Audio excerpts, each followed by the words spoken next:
तुम्हाला नसेल माहित, पण तुमचे आई वडील बचत करतात, कारण त्यांना माहित असतं बरं पुढे जाऊन खूप गोष्टी करायच्या असतात त्यांना. त्यांनी ठरवलेलं असतं की हा बाबा ही बचत एवढी एवढी आतापासून करायची, मग एवढ्या वर्षाने आपण हे करायचंय, किंवा मुलाच्या शिक्षणासाठी आतापासून आपण एवढे एवढे पैसे ठेवायचे, किंवा एखादे घर घ्यायचंय तर त्याच्यासाठी आपण बचत करावी लागते, है ना.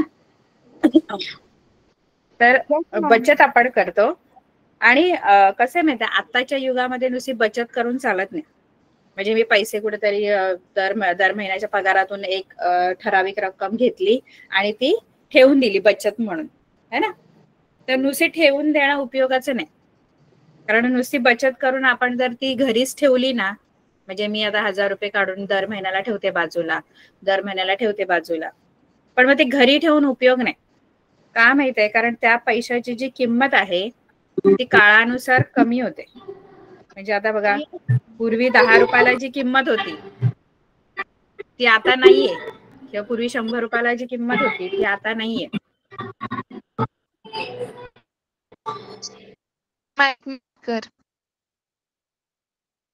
कोणाकडे? सुनील मॅम. तर आपल्याला ती रक्कम नुसती बचत करणं महत्वाचं नाहीये, तर आपण जी बचत केलेली रक्कम आहे तिची ठराविक ठिकाणी, योग्य ठिकाणी गुंतवणूक करणं पण तेवढंच महत्वाचं आहे. इन्व्हेस्टमेंट खूप महत्वाची. इन्व्हेस्टमेंट म्हणजे गुंतवणूक करणं खूप महत्वाचं, कारण आपण जी बचत केलेली रक्कम आहे ती वाढली पाहिजे काळानुसार. म्हणजे एखाद्या बँकेत ठेवणं, किंवा एखाद्या पोस्टात FD करून ठेवणं, है ना, किंवा एखादं नॅशनल सेव्हिंग सर्टिफिकेट काढणं, किंवा कशातही आपण ते पैसे काय करायचे, घरी न ठेवता बचत केलेली जी रक्कम आहे ती घरी न ठेवता, कारण घरी ठेवली ना तर त्याची किंमत कमी होते. किंमत कमी होते म्हणजे आता मी समजा आज 1000 रुपये जर ठेवते तर 20 वर्षाने त्या 1000ला काहीच किंमत नाही राहणार, बरोबर ना. Yes ma'am. कारण पैशाची किंमत कमी होते. पूर्वी जी 100ला किंमत होती ती आता 1000ला आहे. म्हणजे पूर्वी 100 मध्ये जी वस्तू याची आता पूर्वी 100 मध्ये किती काय काय, 100 रुपयामध्ये किती काय काय येतं. आता साधे कांदे पण येत नाही. 7 रुपये किलो कांदे होते. 1 रुपयामध्ये पूर्ण बाजार भरत होता, पिशवी भरून बाजार येत होता पहिले लोक म्हणतात. मॅम आता सगळं काळाचं परिवर्तन झाल्यापासून सगळीकडे सगळ्याच गोष्टींची महागाई झाली आहे. मॅम आता 500 रुपये दिले तरी पण माल व पिशवी भरून येत नाही. कांदे बटाटे येतात फक्त 500 रुपयात. कांदे बटाटे लसूण एवढंच घेतलं ना तर 500 रुपये होतात. आता 2000 रुपये नेले तरी ते 20 रुपये नेल्यासारखे वाटतात. हा, म्हणून मग काय करायचं, असं बचत केलेली रकमेची काय करायची असते, गुंतवणूक करायची असते. गुंतवणूक करायची. मग काय होतं माहिती, आपण जी इन्व्हेस्टमेंट करायचं, मग आपण जी बचत केलेली रक्कम आहे ना तिची व्हॅल्यू वाढते. म्हणजे तुम्हाला बघा, बँकमध्ये जर तुम्ही किंवा पोस्टात पैसे ठेवता तर ते आपल्याला मॅम म्हणजे मी असं कुठेतरी ऐकलं होतं की बँकेमध्ये कोणीतरी पैसे ठेवले होते जास्त रक्कमचे, आणि ते कुणाच्या तरी खात्यावर ट्रान्सफर झालते आणि त्यांना डबल वापस पण नाही आले. असं होतं का मॅम? शक्यतो असं नाही होत, बँकवाल्यांकडून नाही होत असं. शक्यतो झाले तरी ते रिएम्बर्स म्हणजे पुन्हा आपल्याला देतात ती रक्कम. त्यांच्याकडून जर चुकून झालं ना कोणत्या दुसऱ्या अकाउंट मध्ये, तर ती लोक आपल्याला देतात पैसे. त्यांचं ते पॉलिसीमध्ये आहे तसं, म्हणजे त्यांना देणंच आहे आपल्याला पैसे. त्यांच्याकडून चूक झाली, आपल्याकडून नाही झाले ना. Yes ma'am. बँककडून जर चूक झाली असेल तर ते आपल्याला देणार आहे. म्हणजे ज्या नॅशनलाइज बँका आहेत, आपल्या राष्ट्रीय बँका आहेत, त्याच्यातच शक्यतो पैसे ठेवायचे. बचत खातं त्याच्यातच काढायचं. सेव्हिंग अकाउंट असं की नाही ते आपल्या नॅशनलाइज बँकांमध्ये टाकायचं. जसं स्टेट बँक ऑफ इंडिया आहे, महाराष्ट्र बँक आहे, बऱ्याचशा आहेत. इंडियन बँक आहे, इंडियन ओव्हरसीज, आणि काही प्रायव्हेट बँका पण आहेत ज्यांच्या SBI तर सगळ्यात चांगली आहे. तर अशा बँकांमध्ये आपण, आणि म्हणजे असे येतात ना की आम्ही तुम्हाला एवढ्या महिन्यात किंवा एवढ्या वर्षात डबल करून देतो, अशा काही कंपन्या येतात फ्रॉडवाल्या. त्याच्यामध्ये चुकून पण इन्व्हेस्टमेंट नाही करायचं. नेहमी गव्हर्नमेंट रिकॉग्नाइज म्हणजे सरकार मान्य असलेले ज्या कंपन्या आहेत त्याच्यातच इन्व्हेस्टमेंट करायचं. मध्ये बघा खूप येतात अशा फ्रॉड कंपन्या की आमच्याकडे एवढे पैसे ठेवा, आम्ही एवढ्या एका वर्षात तुम्हाला दुप्पट करून देतो, डबल, किंवा मग एवढा आम्ही व्याज जास्त देतो, असं खूप असतात. पण त्याच्यामध्ये शक्यतो इन्व्हेस्ट करायचं नाही, कारण अशा कंपन्या बंद होतात. मग आपल्याला खूप त्रास होतो ते आपले पैसे मिळेपर्यंत. मग इन्व्हेस्टमेंट करताना पण, गुंतवणूक करताना पण विचार करून करायचं की कशात गुंतवणूक करायची. आता शेअर्स मध्ये पण लोक खूप गुंतवणूक करतात, पण शेअर्सचं कसं आहे की त्याच्यात थोडी रिस्क असते. म्हणजे शेअर्स मध्ये तुम्हाला कधी कधी चांगला तुम्हाला फायदा पण देऊन जातात, किंवा कधी तुमचा तोटा पण होऊ शकतो. टीचर अटेंडेंस टाका ना. टाकली आहे टीचरनी, वापिस टाक. वापिस माझ्याकडे तर नाहीये, संगीता मॅम टाकतील. बघा, मग आपल्याला आहे अर्थनियोजन. आणि अर्थनियोजन काय विचारपूर्वकच, म्हणजे अर्थनियोजन म्हणजे काय, तर आपण केलेला खर्च करून उरलेली जी रक्कम आहे, बचत असते, त्या बचतीची योग्य ठिकाणी गुंतवणूक करणे म्हणजे अर्थनियोजन. कळलं? Yes ma'am. ही महिना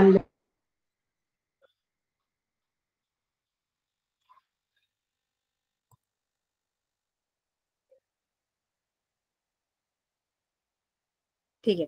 आता आपण करायचे आहे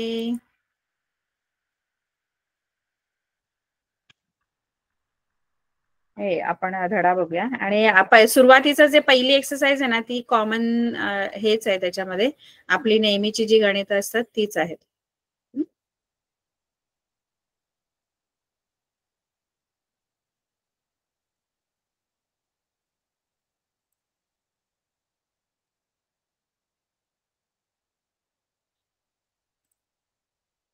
आवाज येतोय माझा? येस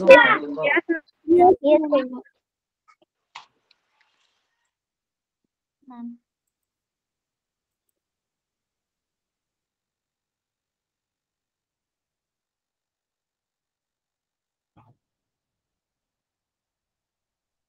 ठीक आहे, बघूया आपण गणित बघूया.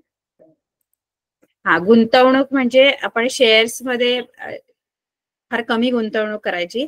खूप लोक रिस्क घेतात, पण नंतर त्यांना करू पण शकतात, पण त्याचा प्रॉपर अभ्यास पाहिजे तुम्हाला. म्हणजे आपल्याला अर्धवट ज्ञान घेऊन शेअर्स मध्ये उतरायचं नाही, शेअर्सच्या गुंतवणूक करायची नाही. एक तर कोणतरी एजंट हाताशी घ्यायचा ज्याला खूप अनुभव आहे, त्याच्या थ्रू तुम्ही इन्व्हेस्टमेंट करू शकता शेअर्स मध्ये आणि म्युच्युअल फंड मध्ये. बँक आणि पोस्ट जे आहे ना, ते आपल्यासाठी सेफ आहे. म्हणजे इथले पैसे आपले कधीच, भले तुम्हाला कमी पैसे, व्याज कमी मिळतं त्याच्यात, पण तुम्ही जर फिक्स डिपॉझिट मध्ये पैसे टाकताय पोस्टामध्ये किंवा बँकेमध्ये, तर तुम्हाला जास्त प्रमाणात इंटरेस्ट मिळतो. माहित आहे ना? फिक्स डिपॉझिट म्हणजे एक ठराविक रक्कम 1 वर्षासाठी. म्हणजे आता माझ्याकडे समजा 1,00,000 रुपये, तर मी 1 वर्षासाठी किंवा 2 वर्षासाठी किंवा 5 वर्षासाठी त्यांच्याकडे ठेवून द्यायची ती रक्कम. मध्ये तुम्ही ते काढू नाही शकत जर फिक्स डिपॉझिट आहे तुमचं. FD काढली तुम्ही तर फिक्स डिपॉझिट, तर ते तुम्हाला वापरता नाहीत. मध्ये तुमची पिरियड संपल्यानंतर तुम्हाला खूप जास्त त्याच्यावरचा जो व्याज देतात ना बँक आणि पोस्ट, तो जास्त असतो. FD चा फुल फॉर्म काय आहे? FD असतं. FD म्हणजे फिक्स डिपॉझिट. मराठीमध्ये त्याला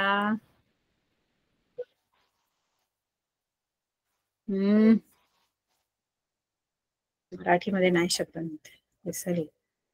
FD फिक्स डिपॉझिट असतं. दुसरं रिकरिंग डिपॉझिट असतं, RD असतं दुसरं. RD म्हणजे काय, तर रिकरिंग डिपॉझिट. रिकरिंग म्हणजे काय, आता फिक्स डिपॉझिट मध्ये कसं असतं, एक ठराविक रक्कम काय, म्हणजे ते ठरलेल्या पिरियडसाठी, 1 वर्षासाठी, 2 वर्षासाठी, 5 वर्षासाठी, 10 वर्षासाठी ठेवून द्यायची बँकेमध्ये. जेवढे वर्षासाठी तुम्ही ठेवाल ना, तेवढं जास्त व्याज मिळतं तुम्हाला. तिथे मग तुम्हाला मध्ये ती रक्कम मिळत नाही कधी. ठीक आहे, काढू पण शकता तुम्ही, पण मग इंटरेस्ट जो त्यांचा रेट असतो तो मग ते कमी करणार. म्हणजे त्यांच्या हिशोबाने जो हिशोब असतो, त्यांची जी पॉलिसी असते त्याप्रमाणे. RD म्हणजे काय असतं, तर रिकरिंग डिपॉझिट असतं. रिकरिंग डिपॉझिट म्हणजे काय, आता काही लोक दररोज, म्हणजे रोजचं त्यांचा कोणाचं दुकान आहे किंवा रोजची कमाई ज्यांची आहे, तर ते लोक काय करतात, एक ठराविक रक्कम रोज बँकेत टाकणार.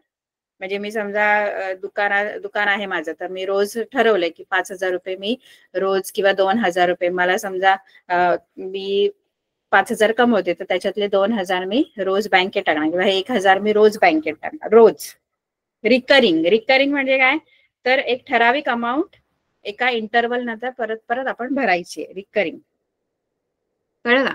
याच्यावर पण इंटरेस्ट बँक किंवा पोस्ट तुम्हाला जास्त देतं. FD मध्ये सगळ्यात जास्त रेट ऑफ इंटरेस्ट होतो. सगळ्यात जास्त जर व्याज पाहिजे तर FD मध्ये टाकायचं, त्याच्यापेक्षा कमी RD मध्ये.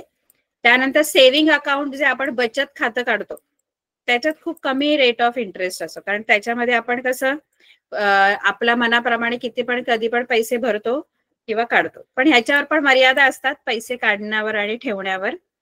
दुसरं असतं करंट अकाउंट. ते करंट अकाउंट असंच असतं, त्याच्यावर बँक अजिबात व्याज नाही देत. का माहित आहे? कारण करंट अकाउंट बिझनेस वाल्यांसाठी असतं. ते लोक काय करतात, रोज पण किती पण पैसे काढतात, कितीही वेळा काढतात, कितीही वेळा ठेवतात. म्हणजे आता त्याच्याकडे समजा 1,00,000 रुपये आले तर तो लगेच बँकेत 1,00,000 रुपये काढणार. पण समजा दुसरं कोणाचा त्याला 2,00,000 रुपये पाहिजे तर लगेच त्याच दिवशी तो 2,00,000 पण काढणार. म्हणजे तिथे बँकेकडे पैसे राहतच नाही. ते लोक फक्त असंच बँकेत अकाउंट पैसे सेफ राहतात म्हणून एक अकाउंट काढतात. त्यामुळे करंट अकाउंट मध्ये बँक कोणत्याही प्रकारचं काय देत नाही, व्याज. व्याज. सेव्हिंग अकाउंट मध्ये पैसे काढणार मर्यादा असते, म्हणजे दिवसाला तुम्ही एवढेच पैसे काढू शकता अकाउंट मधून, म्हणजे 2,000 किंवा 10,000 एवढंच, म्हणजे त्यांचं एक लिमिट असतं. पण करंट अकाउंट मध्ये तुम्हाला काय असं हे नाहीये, तुमच्यावर मर्यादा घातलेल्या नसतात की एवढेच काढू शकता, एवढेच ठेवू शकता. कितीही वेळा काढता येतात, किती वेळा टाकता येतात बँकेमध्ये. त्यामुळे बँक मग ह्याच्यावर काही इंटरेस्ट देत नाही. करंट अकाउंट मध्ये तुम्हाला काहीच इंटरेस्ट मिळत नाही. सेव्हिंग अकाउंट मध्ये थोडा मिळतो, त्याच्यापेक्षा जास्त RD मध्ये मिळतो आणि सगळ्यात जास्त FD मध्ये. त्यामुळे गुंतवणूक करताना तुम्हाला कसं जमतंय त्याप्रमाणे करायची, योग्य गुंतवणूक केली पाहिजे. त्यानंतर काही लोक LIC वगैरे ते विमा पॉलिसी असतात, माहित आहे ना, लाईफ इन्शुरन्स, त्याच्यात पण पैसे ते मग तुमच्या पुढच्या फ्युचर साठी असतं. किंवा काही जण मेडिक्लेम पण काढतात, म्हणजे मेडिकल साठी पण काही गुंतवणूक केली जाते. म्हणजे पुढे मागे जर काही खर्च लागला, काही आजारपण आलं, तर तेव्हा आपले खूप पैसे जाण्यापेक्षा दरवर्षी एक अमाऊंट असते ती भरायची. मग त्या वर्षाचं मेडिकलचा खर्च जो येतो ती कंपनी करते. हे माहित आहे ना तुम्हाला? येस मॅम, माहित आहे. तर असे बरेचसे गुंतवणुकीसाठी हे बघा, इथे बरेचसे तुम्हाला ऑप्शन आहेत, त्याच्यामध्ये तुम्ही करू शकता बचत, इन्व्हेस्टमेंट, गुंतवणूक. ठीक आहे. आता इथे जी गणित आहेत ना, इथे ही कॉमन गणित आहेत, म्हणजे म्हणजे जनरल नॉलेजची गणित. फार काय त्याच्यात कोणता फॉर्म्युला वगैरे नाहीये. ठीक आहे. मग ती काय आहे ते आपण बघूया, कळलं का? आता मला सांगा, जर आपल्याला टक्के दिलेले असतील तर टक्के म्हणजे काय असतं, पर्सेंटेज म्हणजे काय असतं? शेकडा. शेकडा म्हणजे किती पैकी? 100 पैकी. तर आपण पर्सेंटेज दिलेले असतील तर आपण ऍक्च्युअल जी रक्कम असते ती वेगळी असते आणि पर्सेंटेज वेगळी असते, कारण पर्सेंटेज म्हणजे आउट ऑफ 100 असतं. पण आपली जी रक्कम आहे ती 100च असेल असं नाही, 200 असू शकते, 500 असू शकते. मग त्याप्रमाणे पर्सेंटेज नुसार ती रक्कम बदलते. म्हणजे आता समजा मी जर माझ्या पगारातून समजा मी 20% बचत करते. किती? 20% बचत करते. 20%. 20% बचत करते. आणि मी समजा माझं महिन्याचं जे आहे ते 20 किंवा 10,000 माझं समजा कमाई आहे, म्हणजे मी 10,000 रुपये कमवते आणि त्याच्यातले 20% बचत करते. मग मी किती बचत करते? खरी बचत. आता मी जी बचत तुम्हाला सांगितली ती पर्सेंटेज मध्ये सांगितली, म्हणजे टक्क्यांमध्ये सांगितली, की मी काय करते, 20% सेव्हिंग करते माझ्या सॅलरी मधून. आणि माझी सॅलरी किती आहे? माझी जी सॅलरी आहे, माझा जो पगार आहे मासिक, मॅम तुम्ही महिन्याचा 2,000 बचत करता. 10,000 आहे माझा समजा सॅलरी, आणि त्याच्यातली मी सेव्हिंग जी आहे, माझी बचत जी आहे ती आहे 20%. आता मग actual 2000 बचत. हा, तर ती काढायची कशी? माझी सेव्हिंग जी आहे ती पर्सेंटेज मध्ये दिली आहे. मग ऍक्च्युअल सेव्हिंग जर काढायची, खरी बचत जर काढायची, तर खरी बचत ही 20%, 10,000चे 20% काढायचे. कशाचे 20%? 10,000चे. 20% ऑफ 10,000. 20% ऑफ 10,000 म्हणजे 10,000चे 20. आता 20% म्हणजे आपण कसे लिहितो? पर्सेंटेज डिनॉमिनेटर 100 असतो त्याचा. 20 भागिले 100 गुणिले 10,000. आता हे 0 घालवायचंय आणि मग गुणाकार. हे खाली तर 1 राहिला. गुणाकार करायचा. 20 आणि 100चा गुणाकार. 100. 2000. 2000. म्हणजे ही जी आहे 2000 ही आपली खरी बचत आहे, ऍक्च्युअल सेव्हिंग आहे. आणि ही जी होती ती पर्सेंटेज मध्ये दिलेली होती आपल्याला सेव्हिंग. Yes ma'am. है ना? मग अशीच गणित असणार, पर्सेंटेज मध्ये दिलेलं असणार आणि तुम्हाला मग सगळं शोधायचं. आणखी एक इथे फॉर्म्युला आहे. गेल्या वर्षी आपल्याला बघा कंपाऊंड इंटरेस्टचा फॉर्म्युला होता, चक्रवाढ व्याजाचा. आठवतंय का? येस मॅम होता. 8वी होता फॉर्म्युला तो चक्रवाढ व्याजाचा, compound interest. Yes ma'am. P A बरोबर पी कंसात 1 कंसात 1 अधिक R/100 कंसाचा घातांक n. आता इथे ए म्हणजे काय असतं? ए अमाऊंट. रास. अच्छा, रास म्हणजे काय? पी म्हणजे मुद्दल. हा, म्हणजे टोटल अमाउंट. आर म्हणजे रेट ऑफ इंटरेस्ट. मॅम रास म्हणजे टोटल अमाउंट. एन म्हणजे दर. एन म्हणजे दर नाही, आर म्हणजे दर. आणि एन म्हणजे नंबर ऑफ इयर. म्हणजे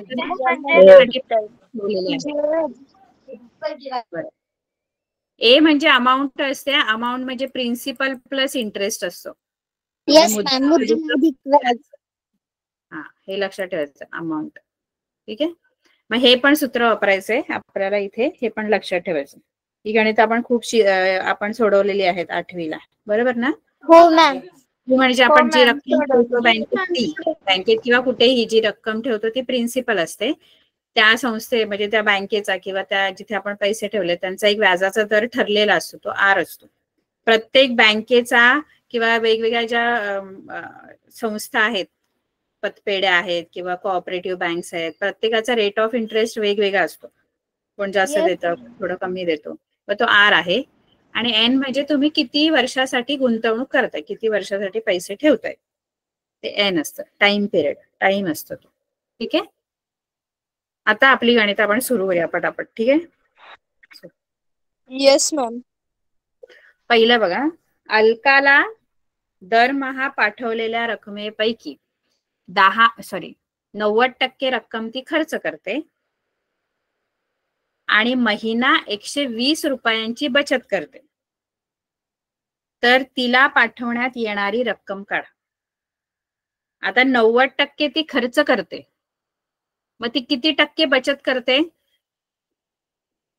10%. 10%. कारण टक्के हे 100 पैकी असतात. मग 100 पैकी 90 तर ती खर्च करते, याचा अर्थ 100 पैकी 10 ती बचत. आणि ऍक्च्युअल बचत तुम्हाला दिलेली आहे, तुम्ही किती बचत केलेली आहे ती दिलेली आहे. मग ही जी बचत आहे ना, ही बचत आहे ना, हा, ती किती टक्के आहे उत्पन्नाच्या किंवा तिला पाठवण्यात येणाऱ्या रकमेच्या किती टक्के आहे? 120. तिला दर महिन्याला पाठवणाऱ्या रकमेच्या किती टक्के 120 आहेत? ही बचत आहे ना, ही बचत आहे 10% पैकी. 10. हा, म्हणजे बघा आता काय करायचं माहित आहे, तिला दरमहा मिळणारी जी रक्कम आहे ती एक्स म्हणायची. काय म्हणायची? अलकाला दरमहा मिळणारी रक्कम. अलकाच आहे ना? Yes ma'am. अल्काला दरमहा म्हणजे दर महिन्याला खर्चाला मिळणारी जी रक्कम आहे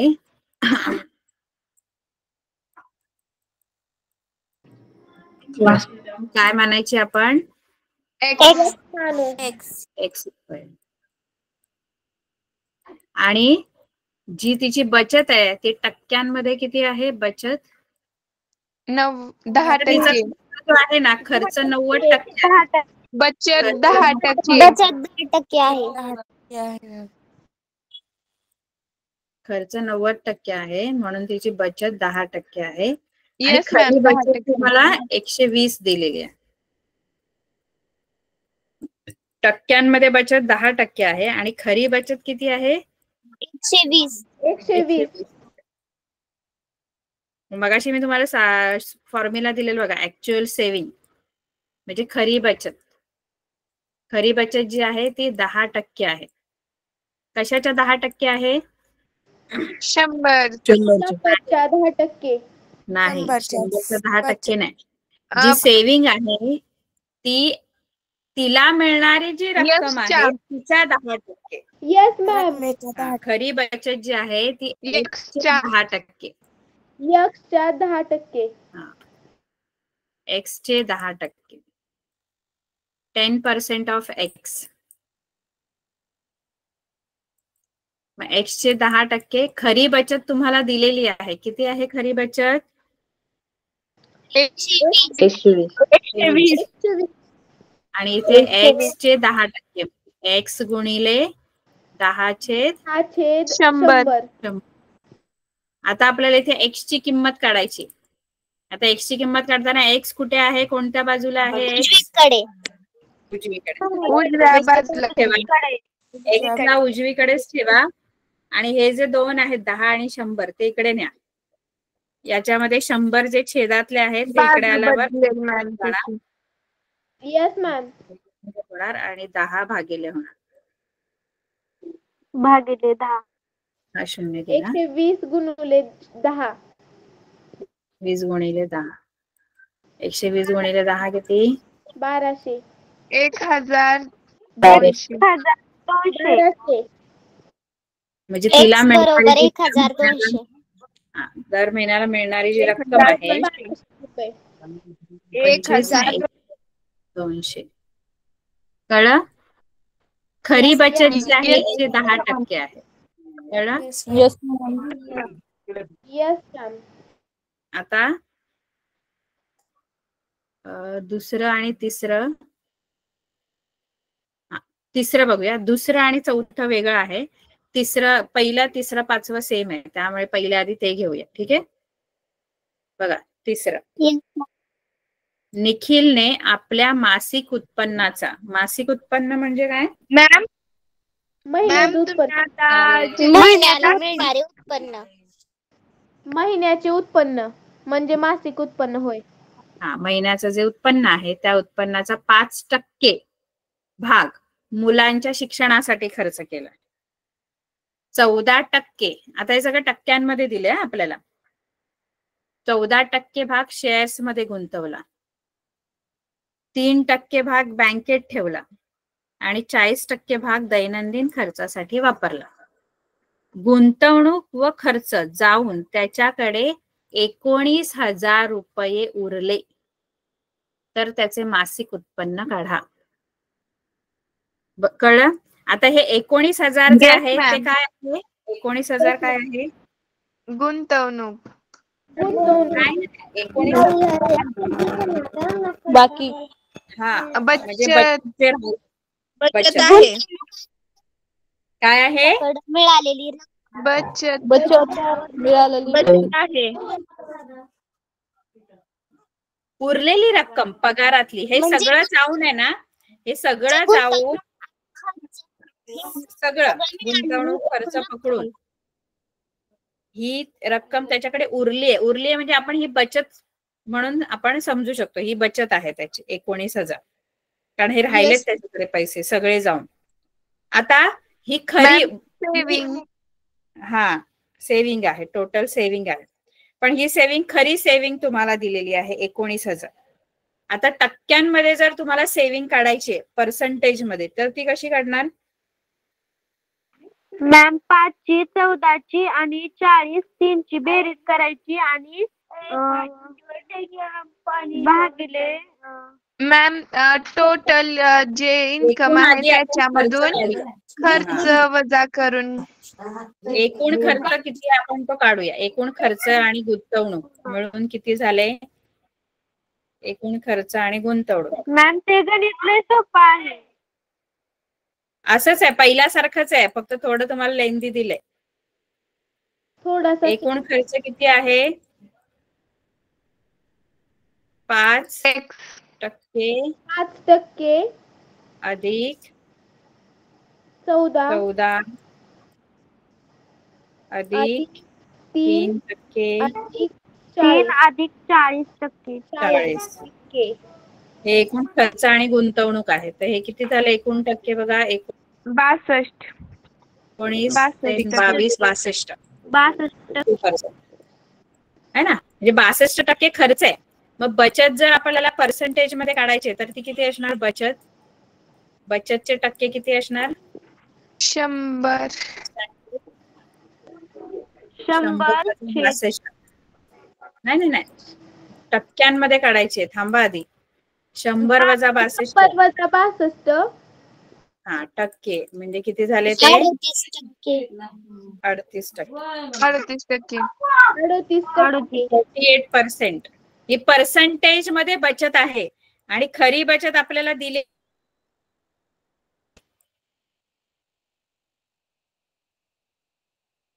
खरी बचत किती आहे? किती पैसे राहतात शेवटी? सगळ्यात बचत किती होते त्याची? 19,000. 19,000. आता ही खरी बचत आहे. आता ही जी खरी बचत आहे ती त्याच्या मासिक उत्पन्न इथे परत आपण एक्स मानू. काय म्हणायचं इथे? मासिक उत्पन्न एक्स मानायचं. म्हणजे मगाशी जसं केलं ना आपण तसंच इथे खाली लिहिलं तरी चालेल. मासिक उत्पन्न एक्स रुपये मानू. मग आता मगाशी कसं केलं आपण? एकूण बचत, खरी बचत जी आहे ती बरोबर कितीचे किती टक्के? कितीचे किती टक्के? खरी बचत 38%.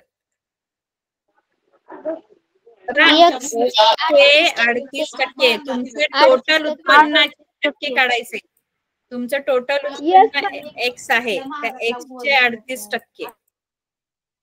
बरोबर ना? हो मॅम. सोडवलं. हे कोणाला कळत नाहीये? कळलं सगळ्यांना? Yes ma'am. समजलं मॅम. एकूण खर्च दिलेला होता इथे. एकूण मगाशी 90% खर्च डायरेक्ट दिलेला होता, पण इथे आता तुम्हाला तुकड्यांमध्ये दिलाय खर्च. पण मग तो आपण जोडायचा, बेरीज करायची, मग बचत काढायची. मग इथे कसं होतं? खरी बचत एक्सचे 10% होते ना. आता खरी बचत जे आहे ते एक्सचे 38% आहेत. मग सेम खरी बचत तुम्हाला किती दिलेली आहे? ती दिलेली आहे खरी बचत. खरी बचत किती दिली आहे? 19,000 दिलेले आहे. आणि इथे एक्स चे 38% म्हणजे एक्स गुणिले एक्स गुणिले 100. आणि मग मगाशी केलं तसं 100 च्या वरती जाणार, 38 खाली येणार. हे सोडवा. Yes ma'am. बर मॅम स्क्रीनशॉट घेऊ का? मॅम आणि जे गणित आहे ना त्याचा स्क्रीनशॉट घ्यायचा आहे. आधी हे घ्या वरच.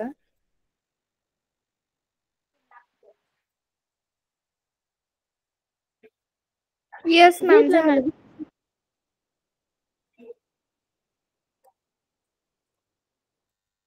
हे पुढे सोडवायचं आहे तुम्हाला. हो मॅम. येस सोडवतो आम्ही. Yes ma'am. घेतला ना स्क्रीनशॉट? येस मॅम घेतला. आता 5वं गणित बघा. सेम तसंच आहे 5वं, पण काही वेगळं नाही. हे तुम्ही सोडवायचं. ठीक आहे. समीराने येस मॅम आपल्या उत्पन्नाचा 3% उत्पन्न समाज कार्यासाठी दिले आणि 90% मॅम त्याची बेरीज 93 येते आणि हा ती मगासारखं म्हणजे हे समाज कार्यासाठी सोडून 3% दिलं 90% खर्च केले, म्हणजे एकूण खर्च तिचा 93% आहे. मग बचत किती टक्के आहे? 7% आहे. 7%, 7%. आणि तिच्याकडे एवढे रुपये शिल्लक राहिले, म्हणजे ही बचत आहे, खरी बचत दिली आहे 17,750. मॅम सेम ते मगाच्या गणितासारखंच गणित आहे. सोडवतो मॅम हे येस पण. मॅम. सेम, काही फरक नाही, फक्त तुमच्या रकमा हे बदलतात, संख्या बदलतात. मॅम आता मला 7% घ्यायचं, एक्सचे 7%. मॅम मला आताच हे 5वं गणित समजावून सांगा. इथे कसं आहे, मगाशी आपल्याला इथे कसं होतं, निखिलने एवढा भाग शिक्षणासाठी, एवढे % शेअर्स मध्ये, असं आहे ना, तसंच इथे पण आहे. समीराने तिचं जे पगार आहे किंवा तिचं जे उत्पन्न आहे त्या उत्पन्नाचा 3% समाज कार्यासाठी दिले, म्हणजे तो पण एक प्रकारचा तिचा गुंतवणूक किंवा आपण खर्च म्हणता येईल. समाज कार्यासाठी गुंतवणूक नाही तर तो खर्चच आहे, कारण तिने समाज कार्यासाठी दिलेले.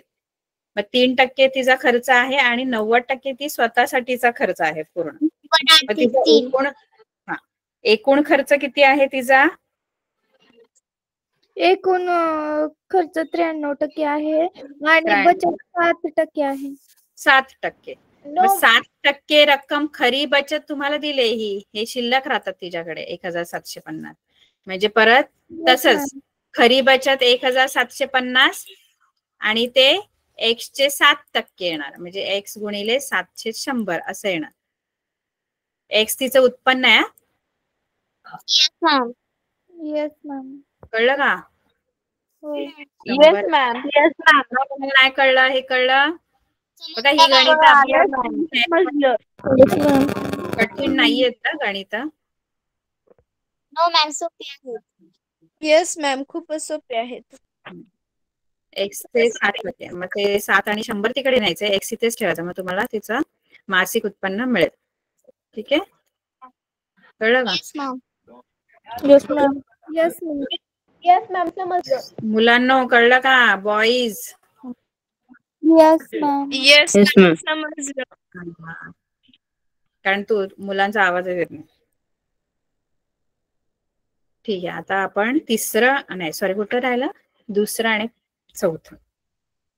ठीक आहे, दुसरं आणि चौथं सोडून एक गणित आपलं इथे दुसरं होईल. आता बघा काय दिलंय, थोडं लेंदी आहे पण सोपं आहे.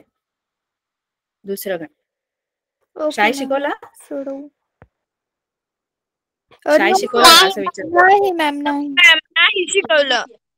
नाही शिकवलं. चालू होता पण गणित घेतलं नव्हतं. मॅम अजून आमचा धडाच नाही शिकवला. आता अर्थशास्त्राचा 6वा धडा तुम्ही बोललात ना सुरू केला शाळेत? नो मॅम, नाही. येस मॅम, आमच्या स्कूलमध्ये केलं आहे. येस मॅम, केला होता. आमच्या शाळेत अजून केला. नाही मॅम, आमच्या शाळेत अजून चौकोन हा धडाच नाही संपला. अच्छा, चौकोन चालू आहे का? बरोबर. आता इथे नफा आणि तोटा अशा 2 गोष्टी आहेत. नफा म्हणजे आपल्याला माहित आहे ना, नफा येस मॅम, प्रॉफिट आहे आणि लॉस तोटा आहे ना. आता तोटा झाल्यावर आपल्याकडची रक्कम कमी होते आणि नफा झाला की आपल्याकडची रक्कम काय होते? म्हणजे मी एखादा व्यवसाय सुरू केला, वाढते. मी एखादा व्यवसाय सुरू केला, एखादी रक्कम घेऊन, एखादं भांडवल घेऊन, भांडवल म्हणजे जी सुरुवातीची रक्कम असते बिझनेस सुरू करण्यासाठी, पण त्याच्यात जर मला तोटा होतोय तर माझी ज्या रकमेने सुरू केलेला माझा बिझनेस, ती रक्कम कमी होणार ना, बरोबर ना? जर तोटा झाला आणि ते जर मला नफा झाला, याचा अर्थ माझी मी सुरुवातीला जे भांडवल होतं त्याच्यात वाढ होते नफा झाला.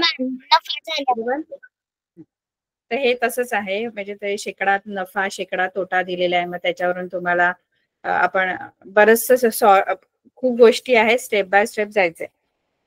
सुमितने 50,000 रुपये भांडवल घेऊन खाद्यपदार्थांचा व्यवसाय सुरू केला. म्हणजे त्यांनी 50,000 रुपये भांडवल मिळवलं आणि त्याचा खाण्याच्या पदार्थाचा एक व्यवसाय सुरू केला, काही म्हणजे खाद्यपदार्थांचा व्यवसाय. आता तो व्यवसाय सुरू झाल्यानंतर त्यामध्ये त्याला पहिल्या वर्षी 20% तोटा झाला, म्हणजे त्याचं नुकसान झालं 20%. उरलेल्या भांडवलात आता कमी झाली रक्कम, कारण तोटा झाला 20%. हो बरोबर आहे? मॅम. आता त्याच्याकडे जी रक्कम उरली, म्हणजे तोटा वगैरे जाऊन जी रक्कम आता त्याच्याकडे शिल्लक आहे ती नक्कीच 50,000 पेक्षा कमी असणार.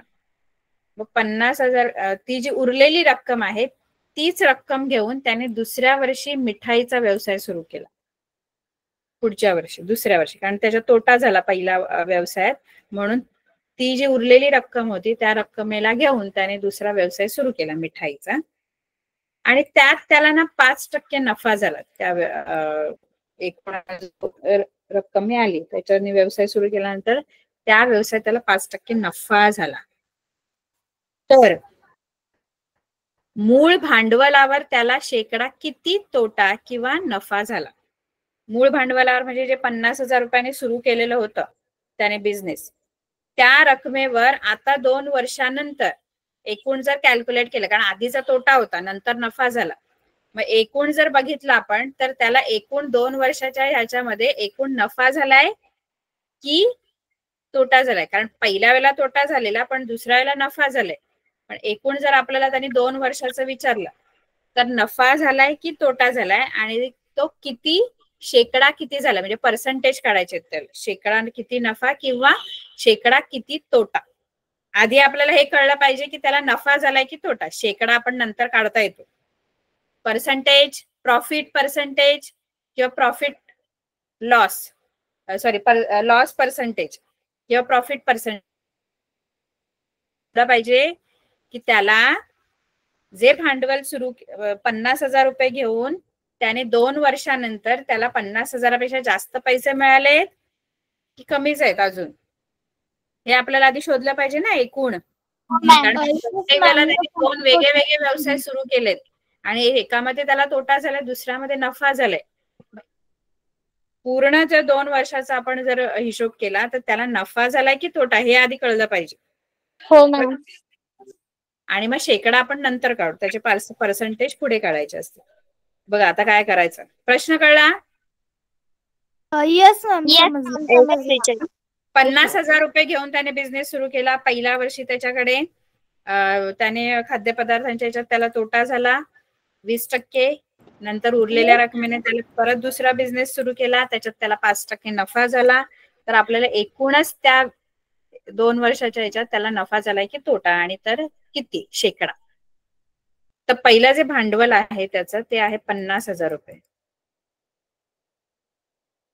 आता पहिल्या वर्षी या भांडवलावर त्याला काय झाला? तोटा झाला. तोटा झाला. आता तोटा झालाय तो टक्क्यांमध्ये दिलाय, खरा तोटा आपल्याला माहित नाहीये. पहिल्या वर्षी त्याला तोटा झाला, आधी आपल्याला खरा तोटा काढावा लागेल 20%. मग कशाचे खरा तोटा जो आहे ऍक्च्युअल लॉस, तो 50,000चे 20%, कारण 50,000 तुमचं भांडवल आहे, याचेच 20% तोटा झालेला आहे. बरोबर? मग हा जो आहे हा शेकडा तोटा आहे, हा शेकडा तोटा आहे 20, आणि खरा तोटा जो आहे ना तो आपल्याला काढायचा आहे. मी शेकडा तोटा लिहिलाय आणि इथे तोटा लिहिलाय. तो तोटा जो आहे तो खरा तोटा आहे आणि शेकडा पर्सेंटेज वाला आहे. मग 50,000चे 20% तोटा झालेला आहे त्या.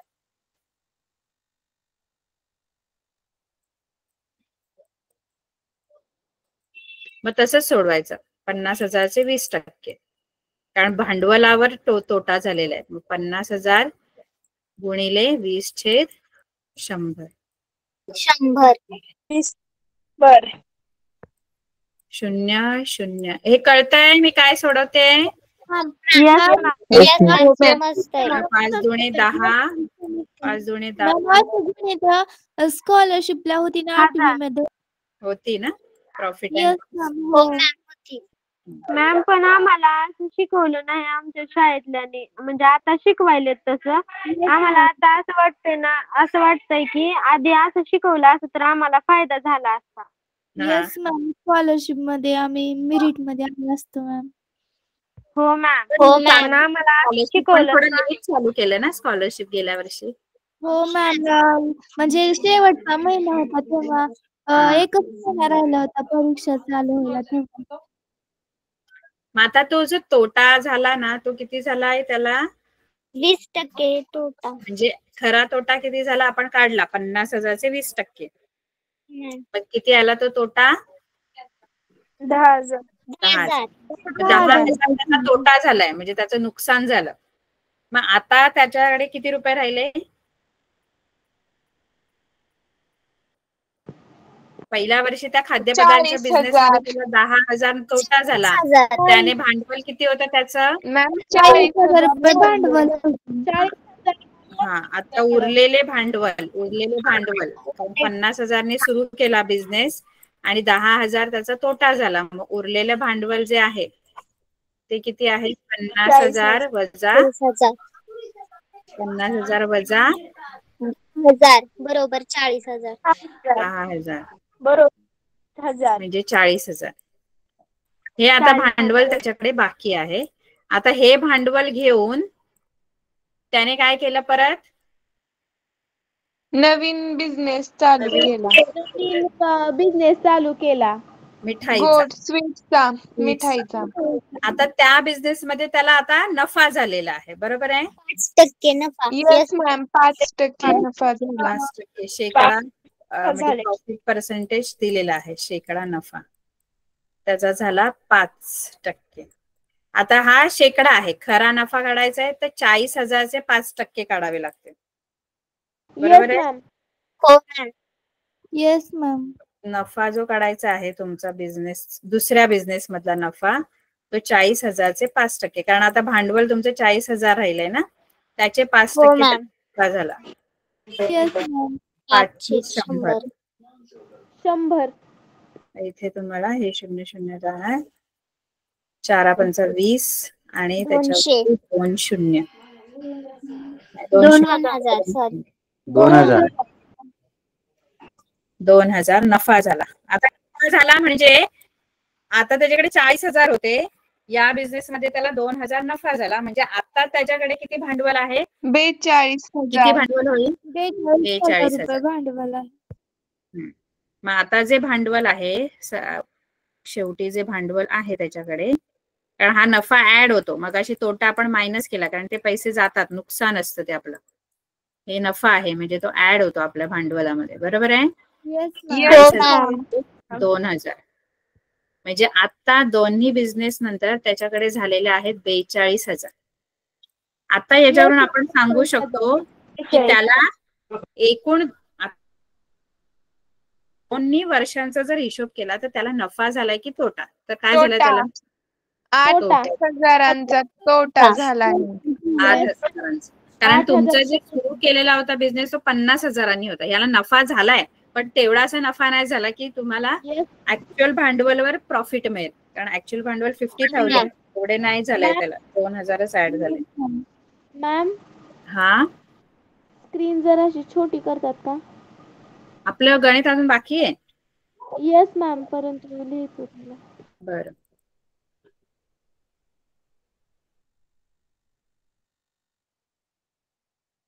घेतला मॅम. एक आता 42,000. आता एकूण जर त्यांनी 2 वर्षाचा जो व्यवहार केला त्याच्यामध्ये त्याला काय झालेला आहे, तोटा है ना. मॅम थोडी स्क्रीन खाली घ्या, स्क्रीनशॉट घ्यायचा. मॅम तुम्ही हे गणित झाल्यावर एकदा घ्या ना, झाल्यानंतर स्क्रीनशॉट घेता. Yes ma'am. बरं मॅम, घेता पुन्हा. एकूण तोटा आपल्याला तुम्ही लिहा की 2 वर्षाच्या एकूण त्याच्या व्यवसायात त्याला काय झालेला आहे, तोटा झाला. कारण इथे मी आता एवढं वाक्य नाही लिहित, 2 वर्षाच्या त्याच्या व्यवसायात तोटा झालेला आहे. मग तो तोटा, एकूण तोटा जो आहे तो किती आहे, 50,000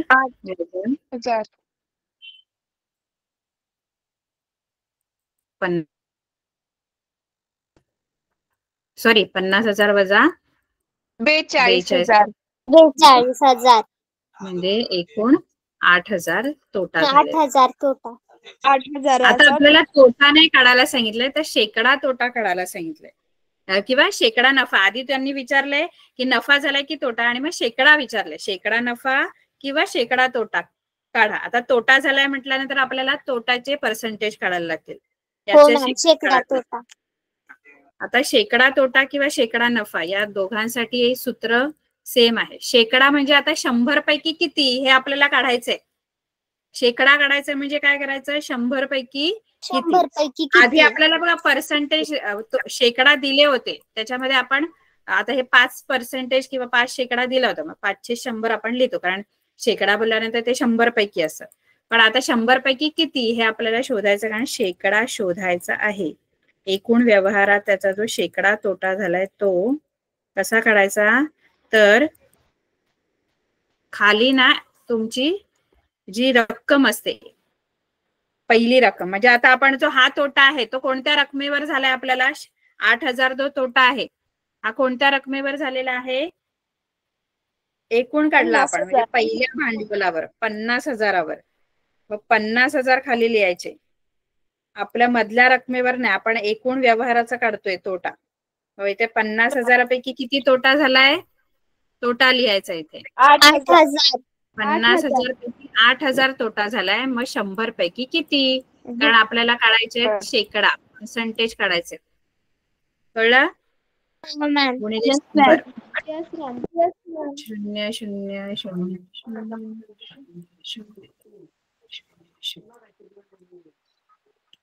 5 ने 80 ला भरायचं. 16%. 16%. म्हणजे त्याला तोटा झालाय एकूण 16%. पहिल्या बिझनेस मध्ये त्याला 20% तोटा झाला होता. दुसऱ्या मध्ये 5% नफा झाला. पण एकूण जर बघितलं गेला तर त्याच्यामध्ये तुम्हाला काय झालेला आहे, तोटा झालेला आहे, आणि तो पण 16% तोटा झाला. छोटी एकदम करू का स्क्रीन, ही एकदम छोटी आहे ना? हो मॅम. बरं, दोनदा घ्यावी लागेल तुम्हाला वाटतं. नाही, कुठून गणित आहे, 1 मिनिट थांबा. हा, इथून आहे ना. आधी हे घ्या मॅम, भांडवल. हे मी क्रमांक नाही लिहिला. किती क्रमांक आहे गणिताचा? 2. हे झालं.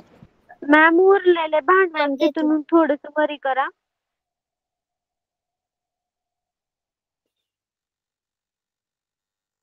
आता पुढचा हे घ्या. मॅम, थोडीशी स्क्रीन खाली घ्या.